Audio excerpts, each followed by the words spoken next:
Adding zero is a really difficult concept. As a matter of fact, the research says we should teach adding one first and then adding zero, because adding a non-quantity is like hard for kids to think about. So these are flashcards that help reinforce this when they're learning to add zero. And we have these flashcards for all the different strategies. These are just the adding zero ones.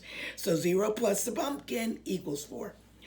If we have 0 and then we add something to it and it makes 4, what's the pumpkin got to be? 4. So they're self-correcting. 0 plus the pumpkin equals 8. If we didn't add anything and now we have 8, what did we have to add? But look at this one. We had 8. And then what did we add to still have 8? We didn't add anything. We have 0. We had 6.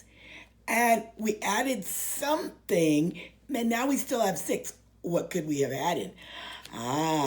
0. Right? So these are cards that deal with adding 0. Check us out in the link.